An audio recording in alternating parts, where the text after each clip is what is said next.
தமிழொலி நேயர்களுக்கு வணக்கம். நல்ல தமிழ் கேட்போம் என்ற இந்த கலந்துரையாடல் தொடரிலே கடந்த சில மாதங்களாக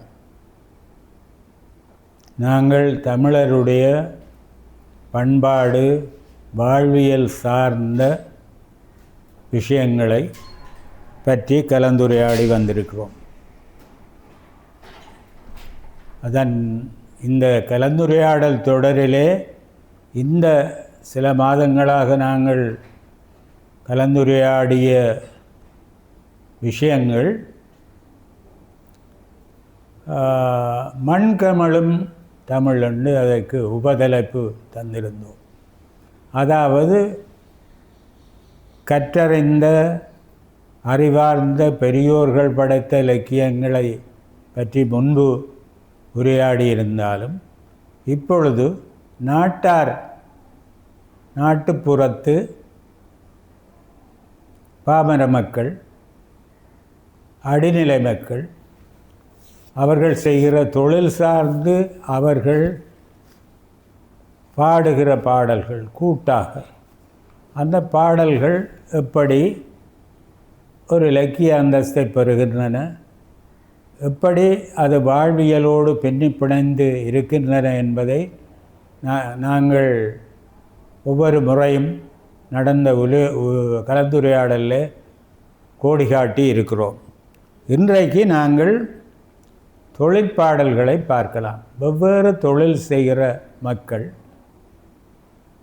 அடிநிலை மக்கள், விவசாயிகள், மீனவர்கள், இந்த மக்கள் தங்களுடைய தொழில் சார்ந்து தொழிலில் ஈடுபட்டிருக்கின்றால் தங்களுடைய களைப்பு தெரியாமல், அலுப்பு தெரியாமல் கூட்டாக பாடி கழித்து தங்களுடைய வேலையை செய்கின்ற அந்த வழக்காறு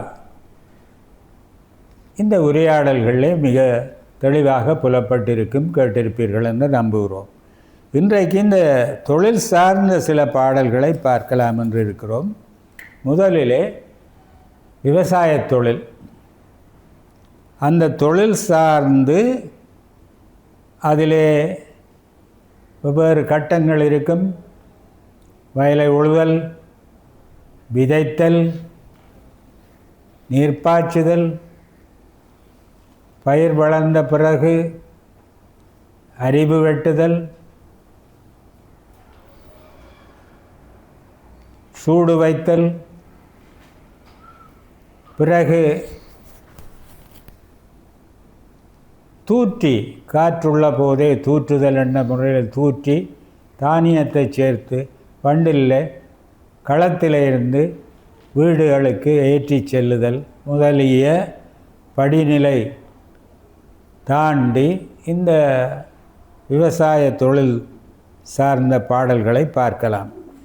இதில் முக்கியமாக தொடங்குறதுக்கு நாங்கள் ஏற்பாட்டு என்பதை பார்க்க போகிறோம். இந்த ஏற்பாட்டு என்பது முந்தின காலத்தில், இது நாங்கள் இப்பொழுது பேசுகிற காலம் யந்திரமயப்பட்டு டிராக்டர் பயன்படுத்தப்படுகிற காலம். முந்தி ஏர், திருக்குறள் முதலிய இதில் ஏரினுளார் உழவர் புயல் என்னும் வாரி வளங்குன்றிக்கால், மழை இல்லாட்டி உழவர்கள் ஏறெடுத்து உழமாட்டார்கள் என்றது பழைய இலக்கியங்கள் எல்லாம் வந்திருக்கின்றன. அப்போ இந்த ஏற்பாட்டென்று நாங்கள் சொல்லுகிற நாட்டார் பாடல்களில் ரெண்டொன்றை பார்க்கலாம். இந்த ஏரை இழுக்கிற காளை இருக்கு, உழவன் இருக்கிறான், உழுது கொண்டு இருக்கிறான். அப்போ அந்த உழவன் தன்னுடைய அலுப்பு தீர என்ன செய்கிறான் என்றால், தன்னுடைய மாடுகளோடு உரையாடி கொண்டிருக்கிறான். ஒரு நட்பு பூர்வமான, சிநேகபூர்வமான ஒரு தன்னுடைய குடும்ப உறுப்பினரோடு உரையாடுவது போல அவன் உரையாடுவான். வரம்போ தலைகாணி செல்லனுக்கு வாய்க்காலோ பஞ்சு மெத்தை. செல்லன் என்றது அந்த மாடு. அதை மிருகமாக அவன் நடத்த இல்லை, தன்னுடைய பிள்ளை போல. இந்த நடைதானே செல்லனுக்கு இன்னும் உண்டோ அன்ன நடை. கொஞ்சம் நகைச்சுவையோடு சொல்கிறான். கொஞ்சம் வேகமாக போக வேண்டிய மாடு மெல்ல மெல்ல இழுக்குது. இந்த அன்ன நடைதானோ, இதை விட எதன் நடை இருக்கோடா தம்பி உண்டு. இந்த நடை நடந்து செல்லானாம் எப்போகரை சேர்வமடா. ஓடி நடகண்டா ஓடி நடகண்டே செல்லானே உறுதியுள்ள காலாலே தள்ளாடி தள்ளாடி செல்லன் சாய்ந்தாடி போகிறான்டா. அதில் கோபம் இல்லை, பெரிய கம்பெடுத்து அடிப்பதில்லை, உரையாடல் தான். வானங்குடையாமோ செல்லனுக்கு மல்லிகைப்பூ செண்டாமோ ஆளியிலே போய் முழுகி செல்லானி அண்டி வந்த தீரனடா என்று இந்த மாடுகளை தனக்கு தன் பணியில் உதவுகிற மாடுகளை விழித்து பாடுகிற பாட்டுத்தான் இந்த ஏற்பாட்டு. இது இந்த ஒரு கட்டத்தை மட்டும் குறிப்பிட்டிருக்கிறேன். இந்த ஏற்பாட்டு அல்லது அதை அண்டி வயற்தொழிலே இந்த கமத்தொழிலே வருகிற ஏனைய பாட்டுகள் பற்றி இங்கே கலந்து கொண்டிருக்கிற பேராசிரியர் சிவலிங்கராஜா அவரிடம் நல்ல சேகரம் இருக்கிறது. சில விஷயங்களை எங்களோடும் நேயர்களோடும் பகிர்ந்து கொள்ளுவார். வணக்கம். இந்த நல்ல தமிழ் கேட்போம் என்ற நிகழ்ச்சி தொடரில் மண்கமழும் பாடல்கள் விடயங்கள் என்ற தலைப்பிலே நாங்கள் தொடர்ந்து உரையாடி கொண்டிருக்கிறோம். உண்மையிலே பெருங்கவிஞர் சோப்பா சொன்னது போல ஒவ்வொரு தொழிலுக்கும் ஒவ்வொரு தொழில் பின்னணி பாடல்கள் உண்டு. ஏனென்றால் அவர் சொன்னது போல இந்த களைப்பை மாற்றுவதற்கு வேலை செய்கின்ற உடல் களைப்பு மாற அவர்கள் உளவியல் ரீதியாகவும் பாடிக்கொண்டு செய்வார்கள். பாடி பாடி வேலை செய்தால் என்று சினிமா பாட்டே இருக்குது. ஆடிப்பாடி வேலை செய்தால் அலுப்பு இருக்காங்க. அப்படி அந்த வகையில் பாடி பாடி செய்கிற ஒரு மரபு. இப்போ நாங்கள் இன்றைக்கு எடுத்துக்கொண்ட விடயத்தில் எங்கள்கிட்ட ஒரு முக்கியமான விவசாயம் சார்ந்த பாடல்களைத்தான் தலைவர் தொடக்கினார். அதில் வரம்போ தலைகாணி செல்லனுக்கு வாய்க்காலோ பஞ்சு மெத்தை என்று மாற்றோடு அவர் பேசுகிற விடயத்தை அவர் உழவு தொழிலை சொன்னார். உண்மையிலே உழவில் தொடங்கி சூடு மிதிக்கிற வரை, சூடு மிதிக்கிறத பொலி விளையாடுறன்னு சொல்கிறது, சூடு மிதிக்கிற வரை தொடர்ச்சியான பாடல்கள் இருக்குது. எங்களை பொறுத்தவரையில் வட மாகாணத்தில் வன்னி பிரதேசத்திலேயும் கிழக்கு மாகாணத்திலேயும் தான் இந்த விவசாயம் சம்பந்தமான பாடல்கள் கூட. அந்த விவசாயம் சம்பந்தமான பாடல்களையும் ஒரு வகையில் அந்த விவசாயம் சார்ந்த வழிபாட்டு பாடல்களும் அதுக்குள்ளே இணைந்து விடுவது வழக்கம். இந்த வகையில் உண்மையிலே அந்த வயல் வேலை முடிஞ்சு அவர் இழப்பார வருகின்ற வரை சங்க இலக்கியத்திலே எல்லாம் திணைக்கோட்பாட்டில் சொல்வார்கள், தை மாசி வரையும் பங்குனிக்கு பிறகு அவர்கள் ஓய்வாகி விடுவார்கள். பங்குனி, அந்த பங்குனிக்குள்ளே அவர்கள் பட்ட கஷ்டங்கள் எல்லாவற்றுக்கும் இழப்பாடுற மாதிரி. இந்த வகையில் எங்கண்ட பிரதேசங்களில் நாங்கள் வாழ்ந்த சூழலில் இந்த விவசாயம் சார்ந்த பாடல்கள் மிக குறைவு. ஆனால் வன்னி பிரதேசத்தில் கிழக்கு மாகாணத்தில் அவை நிறைய உண்டு. இலங்கையில் இதை பற்றி தொகுத்திருக்கிறார்கள்.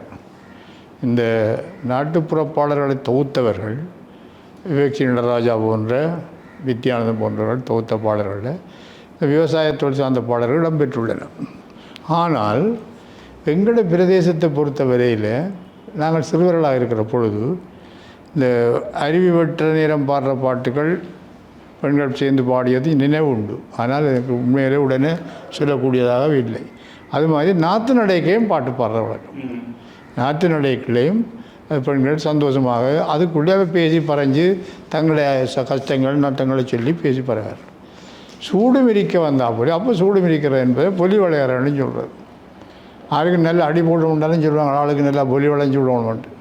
பொலி விளையாடுனா மாடுகளை கட்டி சுத்தவரை வச்சு கொண்டு பின்னாலேருந்து சாய்க்கிறது.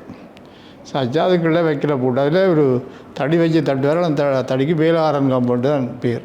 ஒரு வளைஞ்ச தடி, அதால் தட்டி கொண்டு போய் மாடு சுற்றி கொண்டு வரும்.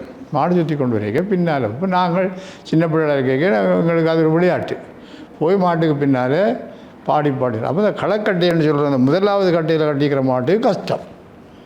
அது அடிக்க களக்கட்டை மாட்டுக்கு அடியாதீங்க, அது எல்லா மாடும் அப்படி சுற்றி கொண்டு அது இதுக்குள்ள சுற்றுது கொஞ்சத்துக்குள்ள. அப்போ நாங்கள் பாடின ஒரு பாட்டு தான் ஞாபகம் இருக்குது, விவசாய பாடலில். இந்த முதல் பொலியே பொலி தாயே ஒலி தம்பிரானே ஒலி என்று சொல்லி அந்த வயல்வெளியில் நடந்து கொண்டிருக்கிற விடயங்களை சொல்லி ஆத்த தூத்த அளக்க உழக்க ஏத்த இறக்க தூக்க பறிக்க தாயே ஒலி தம்பிரான ஒலி ஆத்த நான் இப்போ வசனமாக சொல்கிறேன்னு பாட ஆத்த தூத்த அளக்க உழக்க ஏத்த இறக்க தூக்க பறிக்க தாயே ஒலி தம்பிரானே ஒலி என்று சொல்லி பாடுவார். இப்படியே பாடிக்கொண்டு வந்து அது ஒரு தலைவர் அந்த வேறு சொல்லாட்சிகள் அதுக்கு இருக்குது. அந்த சொல்லாட்சிகள் இதோட நல்ல தமிழுக்குள்ள வராமல் அதை இன்னொரு பார்ப்போம். உண்மையில் இந்த விவசாய பாடல்களில் இந்த சூடு மிதிக்கிற பாடல்கள் தான் எனக்கு தெரியும், அதுதான் இருக்குது. மற்ற பாடல்கள் நிறைய இருக்குது, எனக்கு உடனே நினைவில் இல்லை. மட்டக்களப்பு பிரதேசத்திலையும் வன்னியிலையும் அது இருக்குது. வேல்நந்தன் தெரிஞ்சால் அதை சொல்லுவார், இல்லாவிட்டால் நீங்கள் அதை தேடி பார்த்து படித்து கொள்ளணும். நாட்டார் பாட தொகுப்புகளில் இருக்குது. எஃப்எக்ஸ் நடராஜாண்ட இருக்குது, நாட்டுப்புறவியல் பாடல்கள் இருக்குது, தமிழ்நாட்டிலேருந்து வந்த புத்தகங்கள் இருக்குது. ஆனால் அது வேறு வேறு விதமாக வரும். இலங்கையில் குறிப்பாக வடமாகாணத்தில் கொஞ்சம் வித்தியாசம். அது தொழிற்பாடல்களை மீன் பிடிக்கிற பாடல்கள் அது இன்னும் வித்தியாசம். எனவே நாங்கள் இந்த விவசாயம் சார்ந்த பாடல்கள் என்ற வகையில் சூடு மிதிக்கிற விஷயத்தை தான் இப்போ நான் இதில் சொன்னேன். இதுக்கு முந்தின பாடல்கள் முந்தின விடயங்களை பற்றி வேல்நந்தன் அவர்கள் கூறுவார்கள். நல்ல தமிழ் கேட்போம் என்ற இந்த நிகழ்ச்சி தொடரிலே நாங்கள் நாட்டார் பாடல்கள் பற்றி பார்த்து வருகின்றோம். உண்மையில் இந்த தொடர் பலரால் பார்க்கப்படுகிறது என்ற விஷயங்களையும் அறிகிற போது மகிழ்ச்சியாக இருக்கிறது. அந்த வகையிலே மறந்து போன பல விடயங்களை மீள நினைவூட்டுகின்ற வகையிலும் எங்களுக்கென்று ஒரு பாரம்பரியம், ஒரு வாய்மொழி பாரம்பரியம் ஒரு பலமிக்கதாக இருந்திருக்கிறது என்பதை மீள் நினைவூட்டுகின்ற வகையிலும் துறை சார்ந்தவர்களோடு ஒன்றிணைந்து இதிலே பயணிப்பதை இட்டு நான் மகிழ்ச்சி அடைகிறேன். அந்த வகையிலே கொட்டி கிடக்கிறது நாட்டார் பாடல் என்கிற போது பிரதேசங்கள் தோறும் அவை நிறைய இருக்கின்றன, நிறைய தொகுக்கப்பட்டிருக்கின்றன. இன்னும் தொகுக்கப்படாமல் வாய்மொழியாகவே வாழ்ந்து கொண்டிருக்கின்ற நிலையிலே அவற்றை இந்த நிகழ்ச்சிக்கூடாக நாங்கள் சொல்லுகிற போது அது தலைமுறை தாண்டி வாழும் என்ற ஒரு நம்பிக்கையோடு தான் இந்த நிகழ்ச்சியிலே நாங்கள் ஏற்கனவே நாட்டார் பாடலில் விளையாட்டு பாடல், காதல் பாடல்கள் போன்ற விடயங்களை பார்த்திருக்கிறோம். அதனுடைய ஒரு தொடர்ச்சியாக தொழில் சார்ந்த பாடல்கள் என்று வருகிற போது பல தொழில்கள் இருக்கின்றன. எல்லா தொழிலுக்கும் பாடல்கள் இருக்கிறதா என்று தேடி பார்த்தால் மிக அருமையாகத்தான் சில தொழில்களுக்குத்தான் அதிகமான பாடல்கள் இருப்பது போன்ற ஒரு தோற்றம் இருக்கிறது. குறிப்பாக விவசாய தொழில் சார்ந்து, அது தோட்டமாக இருக்கலாம், வயலாக இருக்கலாம், பெருமளவுக்கு அருவி வெட்டுதல், வயல் சார்ந்த வாழ்வியலை மையப்படுத்தியதாகத்தான் அந்த அந்த சமுதாய கிளைமொழி என்று சொல்லுவார்கள். பேச்சு வழக்கிலே 2 விதமான பேச்சு வழக்குகள் உண்டு. அதிலே சமுதாய கிளைமொழி என்று வருகிற போது விவசாய சமுதாயம் பயன்படுத்துகிற சொற்கள், அந்த சொற்கள் எல்லாம் எங்கிருந்து எடுக்கப்படுகிறது என்றால் இப்படியான நாட்டார் பாடல்களுக்குள்ளே அவை இயல்பாக புகுத்தப்பட்டு சொல்லப்படுகின்ற வகையில் அமைகின்ற பல விஷயங்களை நாங்கள் பார்க்கலாம்.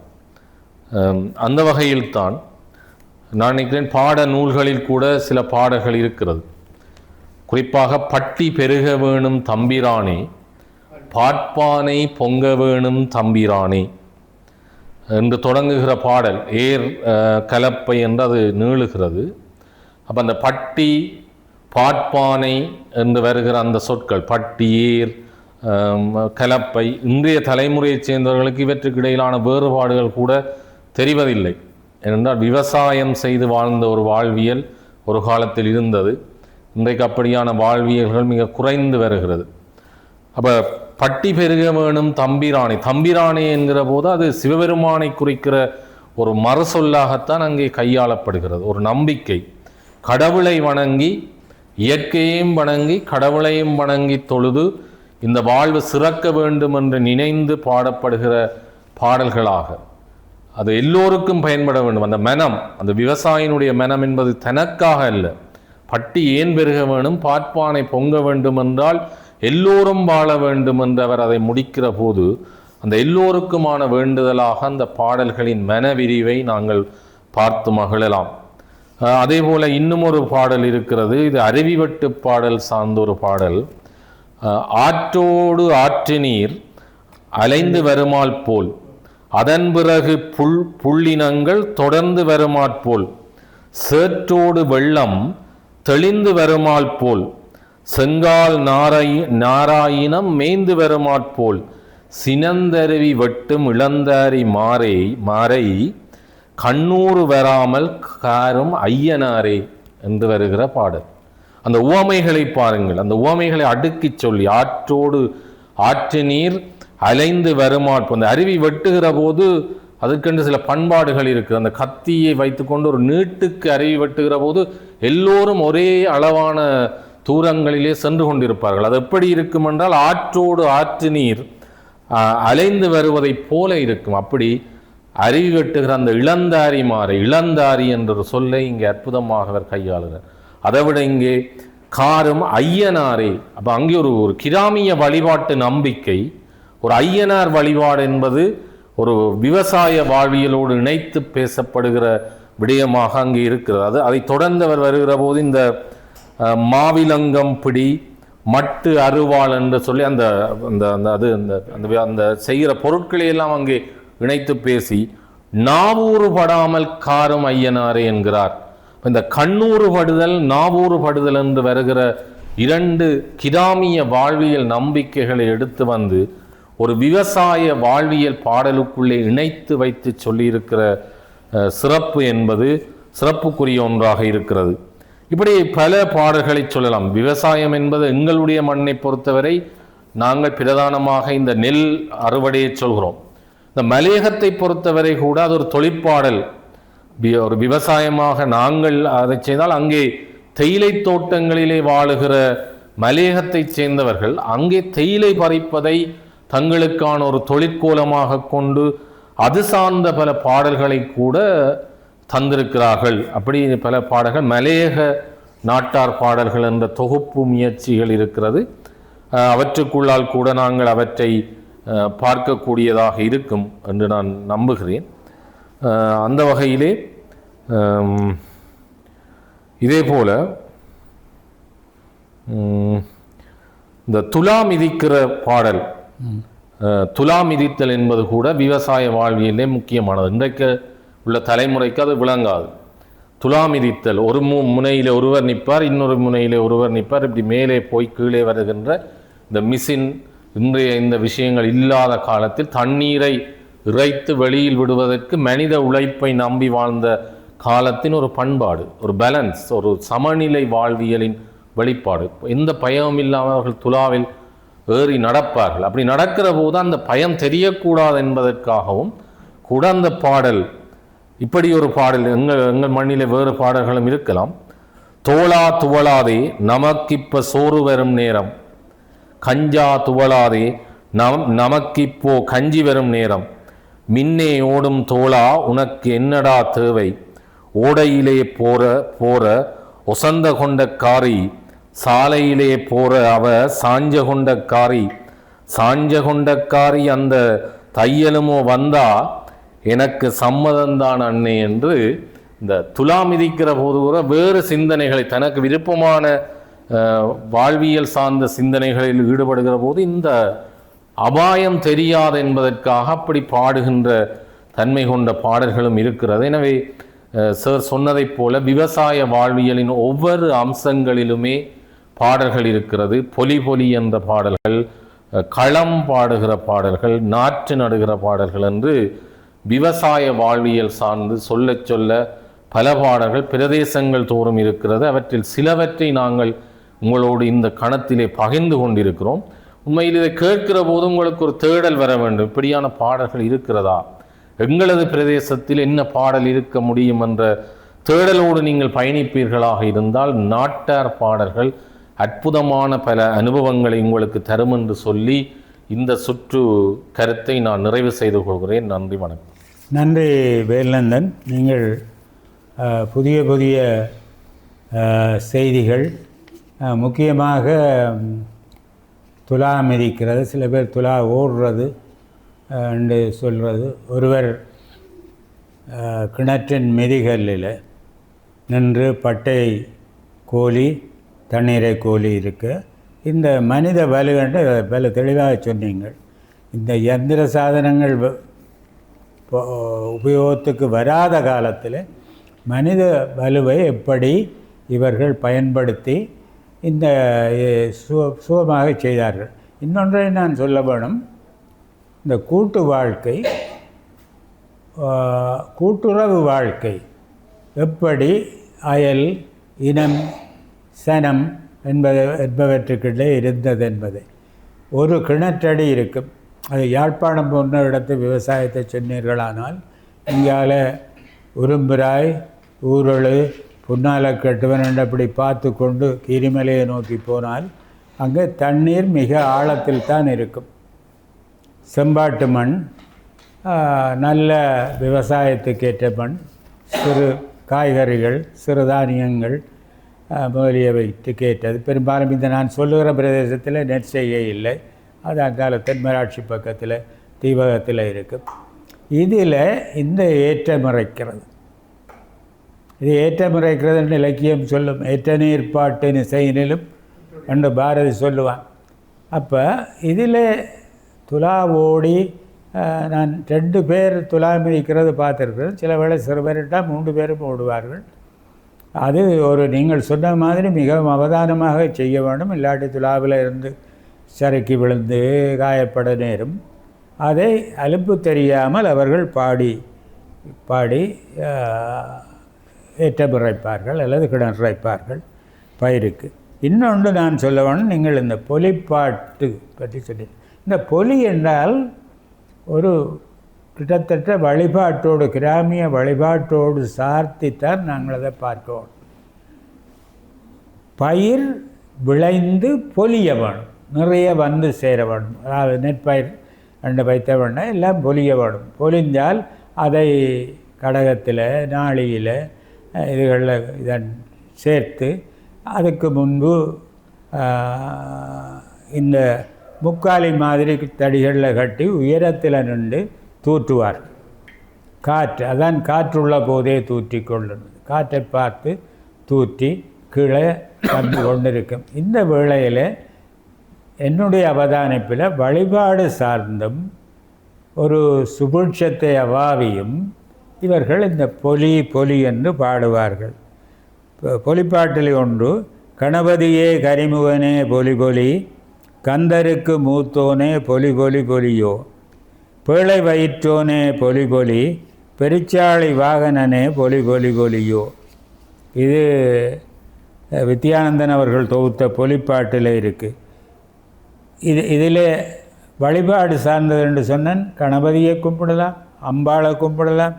சங்கு முழங்குதல்லோ பொலிதன்ம தாயே, சங்கனார் கோயிலிலே பொலிதன்ம தாயே, வேடர் வனந்தனிலே பொலிதன்ம தாயே, கந்தர் வேங்கை மரம் ஆனாராம் பொலி பொலி பொலியோ, குறவர் வனந்தனிலே பொலிதன்ம தாயே, கந்தர் கோலூன்றி நின்றாராம் பொலி பொலி பொலியோ. கந்தபுராண செய்திகள், வேடர்கள் சம்பந்தமான செய்திகள் எல்லாம் இந்த பொலிப்பாட்டில் வருகிறதை நாங்கள் பார்க்கலாம். புராண இதிகாச சொற்கள், ஆலடி பிள்ளையாரே பொலிதன்ம தாயே, அரசடியில் ஐங்கரனே பொலி பொலி பொலியோ, கந்தர் தேரூர பொலி தன்ம தாயே, கணபதி தேர் முன்னடக்க பொலி பொலி பொலியோ, மாவிலுப்பை தோணி வேட்டி கந்தர் மாமாங்கம் போராராம் பொலி பொலி பொலியோ. இது கிழக்கிழங்கையில் வழங்குகிறது. மாசிக் கடலோட்டம் கந்தருக்கு, மாமாங்கன் தேரோட்டம் பொலி பொலி பொலியோ. இது பேராசிரியர் வித்யானந்தன் தொகுத்த பாடல்களில் வருகிறது. அப்போ இந்த பொலி பொலி பொலியோண்டு ஒரு வழிபாடு சார்ந்து கணபதி, அம்பாள் கந்தன், முருகன், கந்தபுராண செய்திகளாகிய வேடர் வனந்தனிலே கந்தர் வேங்கமரமானாராம், குறவர் வனந்தனிலே கோலூன்றி நின்றாராம் என்றதெல்லாம் இந்த மக்களுடைய வாழ்வியலோடு ஒன்றி கலந்து அவர்களுடைய இந்த விவசாய தொழிலோடு பிணைந்து நிற்கிறதை நாங்கள் கண்கூடாக காணுகிறோம். இப்போ இந்த புராண இதிகாச செய்திகள் மக்களுடைய வழிபாட்டோடு, சடங்குகளோடு, பொங்கலோடு சம்பந்தமாக இந்த மக்கள் பேசுகிறதை, பாடுகிறதை நாங்கள் பார்க்குறோம். புராண செய்திகள் வருகிறதை பார்க்குறோம். பொங்கல், அதில் பட்டி பொங்கல்னு சொல்கிறது. எங்களுக்கு இன்றைக்கும் அதனுடைய எச்ச சொச்சம் இருக்குது. தைப்பொங்கல் முடிய 2 நாளையால் அவர் பண்ணையில் வேலை செய்கிறாரோ இல்லையோ பட்டிப்பொங்கல் நடத்தும். பட்டிப்பொங்கல் என்னென்றால் வயல் வேலையில் உதவிய மாடுகளுக்கும் பசுக்களுக்கும் பெரிய கௌரவம் கொடுத்து அதுக்கு வடமாலை போட்டு நீராட்டி நெற்றியில் குங்குமம் சந்தனம் பூசி எல்லாம் மாடுகளை சக உழைப்பாளிகளாக, தொழிலாளர்களாக மதித்து செய்கிற அந்த வழக்கமும் பட்டிப்பொங்கலில் இருக்குது. மற்றது விவசாயம் செய்து சூழடித்த இடத்துல களத்தில் வச்சு பொங்குற வழக்கமும் சில இடங்களில் இருக்குது. அப்போ ஆக இந்த வழக்காறுகள், அதாவது ஏர் சம்பந்தமானது, சூடு மிதித்தல், அருவி வெட்டுதல் சம்பந்தமானது, சூடு மிதித்தல் சம்பந்தமானது, தூற்றுதல், அதாவது தூற்றி காற்றுள்ள போதே தூற்றி தானியத்தை சேகரித்து கொண்டு ஏற்றி கொண்டு போகிற வீடுகளுக்கு கொண்டு போய்